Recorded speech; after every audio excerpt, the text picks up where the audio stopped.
Welcome to Askeltate, the blog. What we do is we review.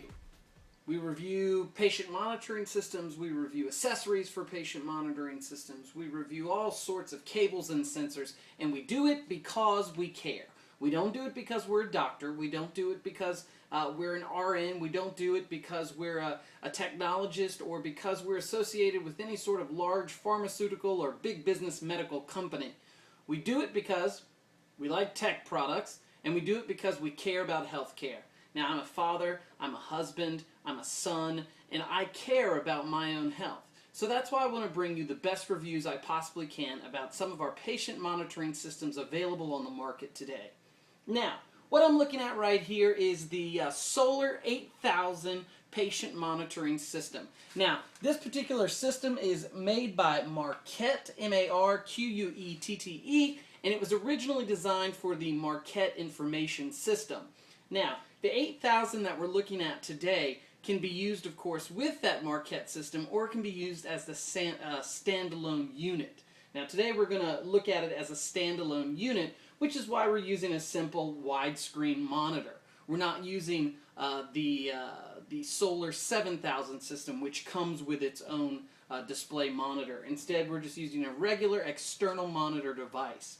All you have to do is get one that has an RGB cord, and you too can use your patient monitor just the way that I'm doing. So let's take a look real quick at what this 8000 patient monitoring system is about. Now, it's designed to monitor electrocardiographic, hemodynamic, respiratory, and pulmonary parameters in the intensive care, coronary care, and operating environments of a hospital. It is a full-service product, and you can get it right now for an extremely reasonable rate on a number of different markets. Now, the 8000 patient monitoring system includes a patient monitor, at least one patient parameter monitoring module, and one or more of the following, which would be the tram rack housing, the direct digital writer, the remote control, the remote display, etc., etc.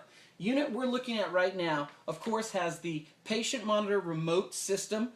We've got the tram rack 4A, as well as the, this is the acquisition case, and then we've also got some peripherals already built in. So it's a really robust system that we're going to take a look at today. Now, what we're looking at today is the remote display controller. Now, as you noticed, we don't have a monitor built into the patient monitor system. We're using an external display, as I said earlier. So we don't have that 7000 feature nor that 8000 feature. Instead, we're looking today at the 8000 remote display controller. Now, it's the central processing unit, so you have everything from the previous patient monitoring systems right here in this box. You can use any monitor that you have on hand. That's the great thing about it. The other thing we're looking at today is the tram rack housing, which is a remote acquisition case. Now I'm going to look here at my notes and tell you about it. The tram rack housing acquires patient data for the patient monitor. Now we're going to take a look at the tram rack housing in a little more detail. In fact, let's go ahead and do that right now. What we're looking at right here is the tram rack housing, or the remote acquisition case. And what it does is it acquires patient data for the patient monitor. Now, this particular one is the tram rack 4A housing, which holds a tram module and two additional Series 7000 input modules. Now, what you see right here is the tram rack 4A housing with a tram module, a Series 7000 BP dual temperature module, and then two open rack spaces. So what we're seeing from left to right is the isolated ECG, the temperature, the first blood pressure, and then the secondary blood pressure, followed by the NBP, or the non-invasive blood pressure. Moving down to the Tram 250SL, we've got our display out, as well as our defibrillator sync and our SpO2 sensor. Underneath dock 1 and 2 is dock 3 and 4, which are open on this particular tram rack. Now you'll notice that there's two squeeze tabs. All you do is squeeze those inward, and then you're able to pull out the empty case. Once you've pulled out the empty case, you can slide in a number of peripheral cases, allowing you to expand your 8000 system. On the back of the TramRack 4A, there's several ports including analog out and TramNet. These correspond with the remote display controller and allow you to hook up the peripherals of the TramNet system. The front of the Solar 8000 SolarView remote display controller is relatively simple. You see 5 buttons: the on-off button, then the go stop button, the zero all button, the silence alarm button, and the graph go stop button, as well as your trim knob. Now your trim knob operates essentially like a roll ball and a mouse clicker, if you will, allowing you to select certain things on the menu. When moving to the rear of the SolarView remote display, you're first going to notice your power supply inlet, followed by 6 communication connectors that are built to accommodate your monitoring system. Now, those particular connectors involve the async COM, which connects to a remote control or it allows you to download new software. There's the TramNet, which combines the Tram Async and the TramNet network for communication with a lot of your bedside peripherals, such as the TramNet hub or the TramRack housing or even a remote control. You have an Ethernet port, which of course allows you to plug into the Marquette Unity network if that's an option for you. You have the remote alarm, RMT-ALM, and then, of course, you have the remote display, RMT-VID, which allows you to connect to an external monitor like we're doing right now.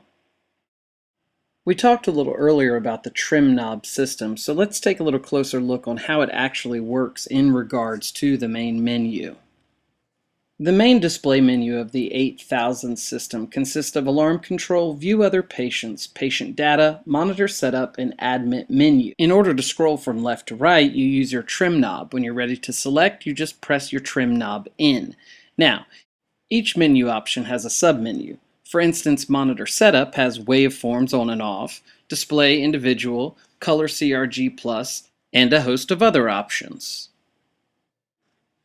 For this review, I'm going to select the Admit menu. I want to pretend that a new patient has come in. I want to monitor that patient's vital signs, so I want to register them into the system.